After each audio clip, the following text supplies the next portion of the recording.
Well, guys, how is everybody? I hope you're still doing great. Just making a simple reaction. Kahit gaano pala kadami talaga ang pera mo, hindi mo talaga mababago kung sino ka. At kahit anong daming sinasabit mo ng mga accessories sa katawan mo, like your bags, your jewelries, and everything, hindi mo pa rin talaga maiaalis sa isipan ng mga tao kung sino ka talaga, yung totoong ikaw. Kasi kahit anong bihis nilang dalawa, kahit anong rangya ng kanilang pamumuhay, yung ugali pa rin talaga ang tinitingnan ng pangkalahatan. Wala ka nang makitang matinong comment, kahit anong ganda ni Chloe, kahit anong ganda ng bihis niya, anong perfect ng makeup niya. Nangingibabaw pa rin talaga yung mga bashers, yung galit. Mabilis lang naman ang tao mag-switch ng ng komento o ng puna if they are just going to look back to their parents at mag-forgive. Kasi paulit-ulit natin sinasabi na forgiving without action is dead. Katulad din lang yan ng prayer without action is dead. Anong mangyayari sa hingi mo ng tawad on social media kung hindi mo to sasamahan ng aksyon? Siyempre 'pag humingi ka ng tawad, puntahan mo yung taong hiningian mo ng tawad and then let them feel na nagle-let go ka na ng mga hurt aches diyan sa puso mo. Pero hindi nga nila ginawa public apology. Mabuti pa si Mrs. Yulo ginawa niyang mag-public apology through yung mga mainstream media pa siya nagpa-interview with Attorney Fortune, 'di ba? Nagawa ng nanay magpakumbaba pero 'tong mga anak publicly si Mrs. Angelica, pero 'tong mga anak na ito walang ginawang gano'ng public apology. Mga hearsay lang. Anyway, ang dami tuloy sa akin nag-request na diyan sa mga comment section na i-vlog ko daw yung prodigal son kasi si Carlos Yulo daw ay isang prodigal son at saka si Chloe prodigal daughter. Actually, na-i-vlog ko na ito kung babalikan ninyo dyan sa unang mga reactions ko. Meron ako dyan konting vlog about dun sa prodigal son, di ba? Pero kung gusto nyo i-recap dahil ayaw nyo yung balikan yung last video na yon, okay, isa-summarize po natin. Pero sana maalala ko yung specific statement ng prodigal son kasi kailangan ko siyempre magbasa, okay? So, doon sa prodigal son, may isang ama na meron siyang malaking mga kayamanan o sabihin na lang natin mga hasyendero siya at meron siyang dalawang anak. So, yung dalawa niyang anak ay kasakasama niya lagi, kasakasama niya sa lahat, sa bahay at sa bukid o dun sa kanilang mga hasyenda sa pagtatrabaho. Marami din silang mga hired man, yung mga nagtatrabaho sa kanilang lupain. And dumating ang panahon na itong bunso na ito ay hiningi yung kanyang kayamanan sa kanyang tatay. Noong unang panahon, sa panahon ng mga Jewish, insulto sa isang magulang na hinihingi mo yung yaman na buhay pa sila o wala pa sila sa katandaan. So it's a big insult. Pero itong kanyang isang anak, bunsong anak ay hininginan niya yung kanyang, kumbaga yung kanyang inheritance. So, ang tatay talaga, ang magulang talaga ay sobra-sobra ang pagmamahal sa anak. Anumang sama o buti ng isang anak, ibibigay niya ang kagustuhan dahil sa sobra-sobrang pagmamahal. So, sa maiksing salita, ibinigay ng tatay ang kanyang inheritance at walang ginawa itong anak na ito kundi magpakalayo-layo, gastahin sa walang kwentang bagay ang kanyang inheritance at nag-party-party, walang katapusang party dito, party doon, barkada dito, barkada doon.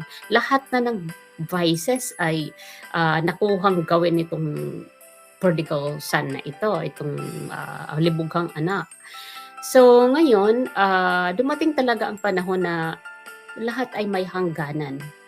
Lahat ng kanyang mga inheritance ay naubos, na nawalan din siya ng mga kaibigan, hanggang kailangan niya mabuhay kasi nakaranas siya ng famine ng mga time na nawala na yung kanyang mga kayamanan. And then dumating ang panahon na kailangan niya magtrabaho at nagtrabaho itong anak, naghanap ng mapapasukan at wala talaga siyang makuhang matinong trabaho. Unang-una, hindi siya sanay sa mga trabahong pangmahirap kasi sanay siya sa marangyang buhay nung nasa piling pa siya ng tatay niya.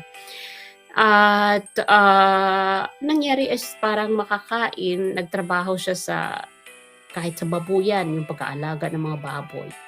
Hanggang sa dumating talaga ang point na kahit yung pagkaing baboy ay, natikman niya. Wala na sa kanyang may gusto, lahat iniiwasan siya, lahat ay galit sa kanya. So, dumating ang panahon na kailangan niyang ibaba ang kanyang pride at nag-isip siya na bumalik sa kanyang ama. So, bago pa man siya bumalik ay, nag-iisip-isip na siya ng mga sasabihin at isa do'n sa mga sinabi niya, sana tama ako sa word na yung exact word talaga na sinabi niya. Ang sinabi niya doon is, ito yung exact na sinabi niya na, "Father, I have sinned against the heaven and against you." And then meron pa siya pangalawang sinabi, "I am no longer deserve to be called your son." Ang pangatlo ay sinabi niya na, "Treat me as you treated your hired workers." So, yun yung kanyang mini-memorize habang nagbabalak siya na bumalik sa kanyang pamilya, sa kanyang tatay at sa kanyang kapatid. So, pero ang isang tatay dahil sa kanyang sobra-sobrang pagmamahal ay walang sawang naghihintay.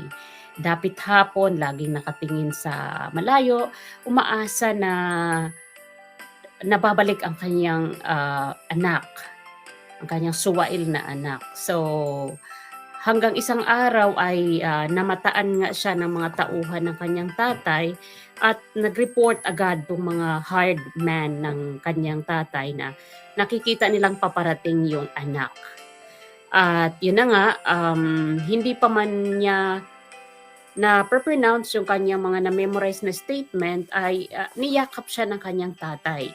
Inutusan ng tatay niya yung mga tauhan na put him the best robe. So alam naman natin noong Jewish time na kapag dinamitan ka ng best robe, that is the sign of the highest esteem in that in the family. So hindi nagdalawang isip yung tatay, talagang pinadamitan siya ng pinakamarangyang robe. And then sinabi din niya sa kanyang mga tauhan na suotan siya ng singsing. And that ring symbolizes the authority again of that son to use everything they had, like kayamanan, whatever they had. So he is authorized to use everything. And then the last one, pinasuotan siya ng tatay niya ng best sandals. And that best sandals symbolize that this son na naglapastangan ng mga kayamanan, inutusan pa rin niya yung kanyang mga tauhan muli na suotan siya ng sandals, pinakamagandang sandalias. And that sandalias symbolize that he is not a slave. He is still acknowledged as his son. So, ganun po ang tatay magmahal. Pero, sa kabilang mga utos nitong tatay nila ay nagselos yung kanyang panganay na kapatid. Nagselos kasi bakit nga daw gano'n na lang itrato ng kanyang father yung alibughang anak itong nagpakasasa ng mga inheritance. Samantala siya, sabi nga niya ay never siya nanghingi ng pabor sa kanyang tatay. Kasi aside kasi doon sa mga pinasusuot ng tatay ay kinatayan pa ito ng pinakamatabang baka sa kanilang mga alaga. Hinanda ng tatay sa welcome home party ni alibughang anak, yung parang homecoming party. Kumbaga kay Carlos ito yung heroes party, 'di ba?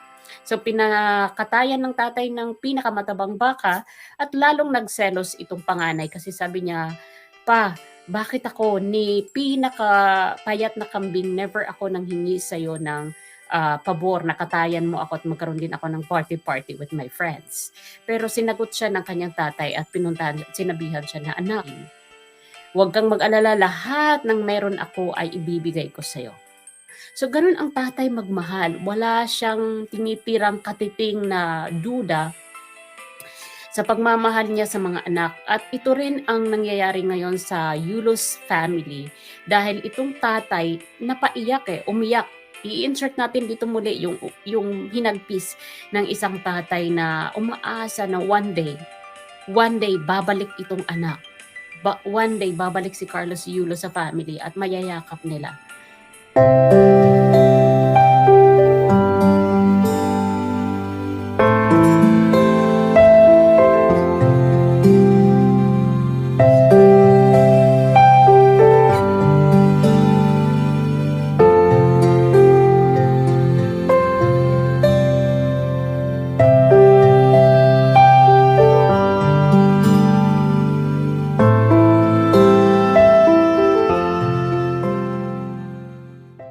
Ganun ang pagmamahal, endless love ng isang tatay. Kaya siguro maraming nag-request sa akin na i-vlog ko itong Alibughang Anak o Prodigal Son kasi ang isang tatay, do yung kwento dito ay hindi yung tatay ang mayaman, hindi yung tatay ang merong ari-arian, kundi si Carlos. Si Carlos dito yung marami ang mga materials na napundar o kaya gumanda yung kanyang buhay. Pero kung aaralin natin at i-a-analyze natin, ang pagmamahal ng isang ama ay hindi nababase doon sa kung anong material meron ang pamilya. Kasi siyempre si Carlos pamilya siya kasama siya ng pamilya.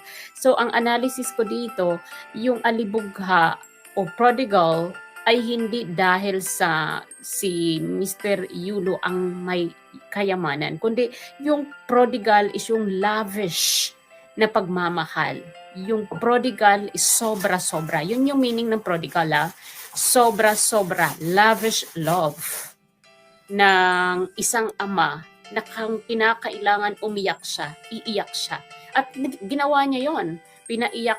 Umiyak ang puso niya, naghihinagpis siya sa iyak dahil gusto niya na umuwi yung kanyang anak na nawawala. At sino yung nawawalang anak? Ito si Carlos. Dahil tinitiis niya yung kanyang mga magulang at darating ang panahon, itong merong mga materials na meron ngayon si Carlos ay maaari itong mawala, maaaring kumupas katulad ng isang prodigal son na nagpakasasa sa yaman pero may hangganan. At again, kasalanan po ang yung sinasaktan natin ang ating mga magulang, lalo na yung paiyakin mo. Sobrang malaking kasalanan, dinidisobey niya ang kanyang mga magulang. Kasi nakasulat yan sa Ephesians 6. Ang sinasabi doon na children must obey the parent in the Lord, for this is right. Para po to sa lahat, sa akin, sa sino man, this is a reminder to all of us. Kasi may mga anak talagang suwail sa mga magulang. Kaya again, hindi disclaimer, hindi po tayo dito nagmamaka-perfect. Pero tayo po sana ay maging instrumento ng pagkakaisa at instrumento ng pagpapakumbaba. So yun lamang po. Maraming salamat po at pasensya na mahaba-haba po ang ating vlog ngayon. Thank you for watching everyone. Bye for now.